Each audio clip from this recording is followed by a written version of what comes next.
December the 7th, 2021, the 80th anniversary of the Pearl Harbor attack. And I wanted to address the issues about national security affairs today, which is kind of the topic anyhow. And today, President Biden is going to have a video conference with President Putin of Russia to discuss the situation in Ukraine and other issues, I guess also a lot of the cyber warfare and other uh, issues of that sort that are going on. Um, of course, what's causing this current situation to get to the level it's at is the deployment of something on the order of approaching, well, it's always estimated to go up to 175,000 troops. I don't think it's reached that level yet on the Ukrainian border, particularly toward the southern part of Ukraine, north of Crimea, and the prospect that there'll be some kind of Russian incursion into Ukraine. Which is leading to a lot of ratcheted up talk on both sides, and the possibility of some sort of massive economic sanctions being imposed back on Russia if they do it, and other possibilities are also in play. And so the question, I guess, is to what degree can Biden dissuade Putin from whatever intention he has? That's kind of the mainstream viewpoint on this. I have a slightly different take on it, and I think that what I think we need to do is we need to kind of come to some kind of a better relationship with Russia. Now, to get back at this, remember, this was a policy that was espoused by former President Trump during his election campaign, which led to the Russian hoax theories and all the nonsense that went on in that period. And in fact, the Democrat attacks on Trump, I think, led to a variety of U.S. policy maneuvers that wouldn't have been made otherwise, which have continued to sink the relationship with Russia and has increasingly driven them into an alliance with China, which I don't think is a good geopolitical move on our part, to say the least. In fact, it was motivated totally by very base domestic politics and nothing about our national security interests at all, really. Now, so I want to kind of go a little bit into what I think's in play here. By the way, if you like these videos, please subscribe and give me a like to help out with the algorithm. And of course, I appreciate any comments you have. This may get into some controversial areas with some people. But basically, the way it seems to me is that ever since the fall of the Soviet Union and its breakup, there's been an ongoing policy of the NATO, driven primarily by the United States, to try to encroach increasingly into the Russian backyard. The first phase of this was pretty much incorporating all their Warsaw Pact satellites into NATO, and then the three Balkan states, which we never recognized as being part of the Soviet Union anyhow. All those were not, recognized, and pretty much that was accomplished. And then it kind of got deeper and deeper into pushing into these other countries. At this point, the Russians began to see themselves being threatened and surrounded. And so that you have like Belarus, which has pretty much stayed in the Russian orbit, and Ukraine, which actually at one point was kind of tilting one way or the other.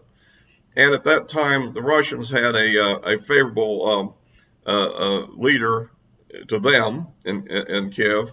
And what essentially happened is that there was kind of I think you just have to say, it was one of these CIA plot things, probably involving the George Soros organizations, everything else, that managed to overthrow that government and put in place a pro-Western government.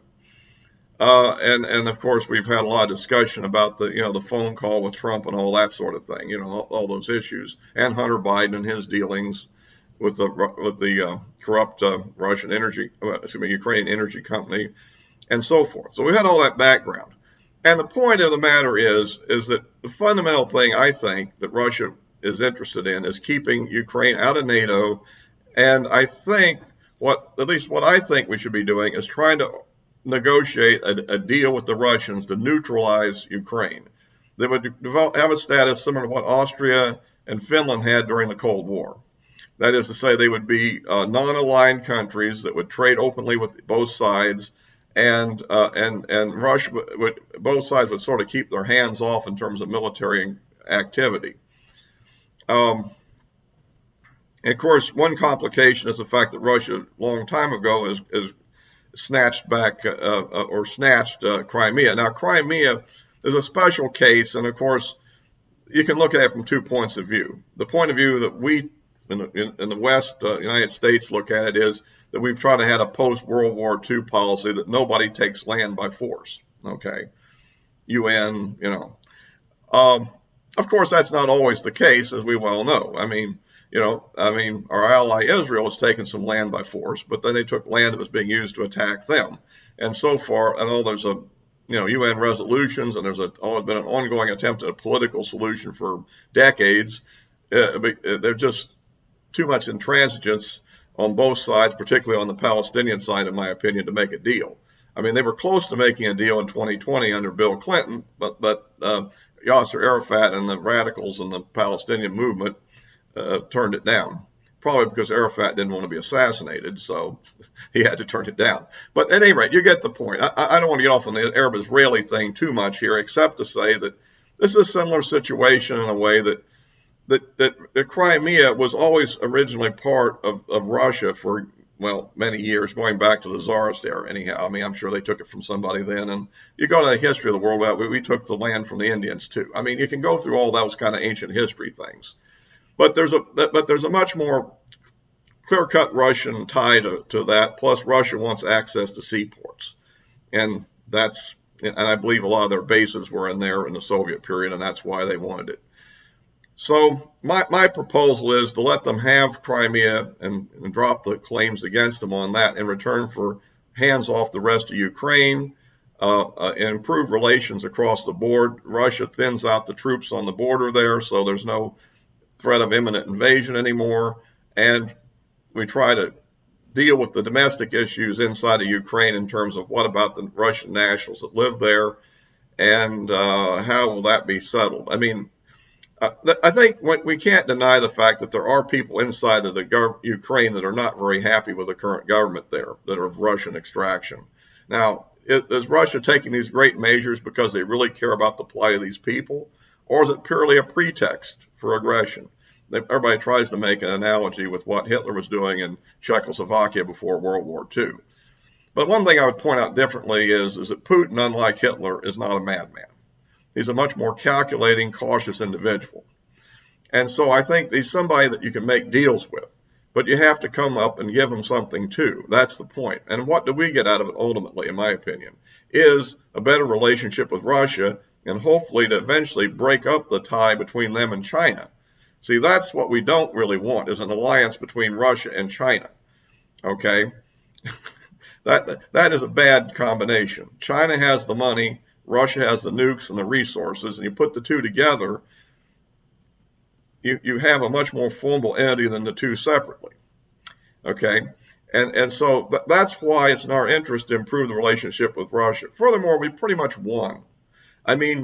All these former areas, including even the Baltic states, are part of NATO, and they're under an alliance that, which we pledge to go to war with Russia if they're invaded. So that's a key point to consider here. And so if we can neutralize the situation in Ukraine, and also there's some other issues that are going on in Belarus versus immigrants, and there's a lot of issues in play. And there's a lot for us to gain and our allies to gain, and there's a lot for the Russia to gain here if we make a deal. And there's a lot for us both to lose if we let this thing spiral out of control. And again, the strategic thing, I think, is the same thing that General Flynn and former President Trump were thinking about, was trying to improve relations with Russia to pivot them more in a direction that would be helpful to us. For instance, in Syria right now, Russia has an enclave in Syria. Is Russia going to work against Israel in Syria, or is Russia going to work against Iran in Syria? Because Iran wants to get into Syria too, to link up with Hezbollah in Lebanon to attack Israel. You see? And Russia is, I think, a flexible player in this. Israel's made some deals with Russia recently, it seems. Then it seems like the next time it kind of breaks down a little bit. There's a lot of things going on here, and they're very very tactical diplomacy, it's not an alliance of love and commitment. It's really convenience. And so that's why I think that if we can work this thing out peaceably with a fairly good, deal, I think we can eliminate the chance of an invasion of Ukraine, allow self-determination of the Ukrainian people, and we need to look at what is the real. I mean, I don't think Russia really wants to invade Ukraine. Also, for another reason or two reasons. One, this economic sanction thing, but there's another reason why they really don't want to do it, and I think that is they would be tied down in a guerrilla war if they really occupied all of Ukraine. I mean, most of the Ukrainian people have a deep-seated hostility to Russia because of the atrocities committed under Stalin, to name a few. So I tend to think there would be some pretty vicious guerrilla fighting going on there. And of course, with that would come the reprisals, the human rights abuses, and the thing would not get very good for Russia to be in that quagmire. I mean, they've had quagmires in places like Afghanistan before. I think they understand what a quagmire is. And so I don't think that's what they really want. But the point is, we need to be forthcoming a little bit here. The other thing to consider is if Ukraine becomes part of NATO, and particularly if NATO air bases are put into Ukraine, that poses a direct potential threat to the Soviet strategic forces that are deployed not that far over into Russia.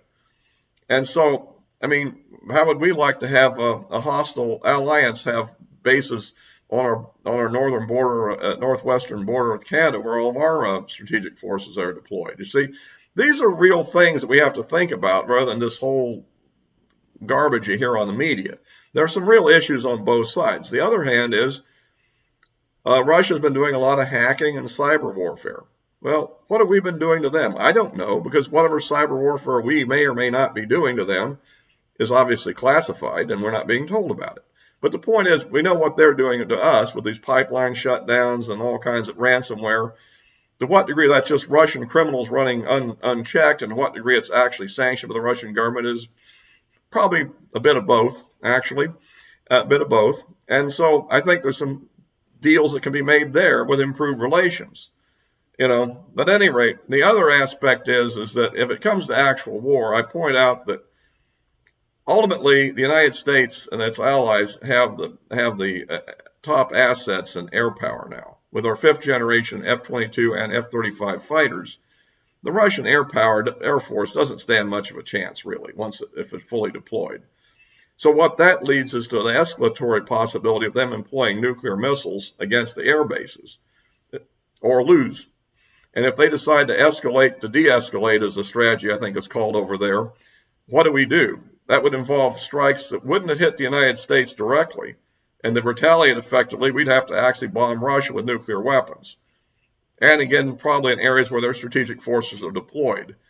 The escalatory possibility there to absolute calamity is pretty great. And I don't think we want to take even a 1% chance of this over this issue, when there's so much more to be done by negotiating a deal. Now, if we actually try to negotiate and the Russians prove to be completely intransigent, we may have no choice. But I think we're a long way from that. And I think if we get away from this, bellicose press discussion of this subject and get realistic, I think we could make a deal kind of along the lines that President Trump and General Flynn had been thinking about years ago. At any rate, by the way, you can follow me on social media with the links are below, and whatever comments you have, I'd be interested. It may spark some discussion. Maybe I'm wrong about some things here, but I think it's a point of view that I haven't really heard a lot of lately. And so, at any rate, until next time,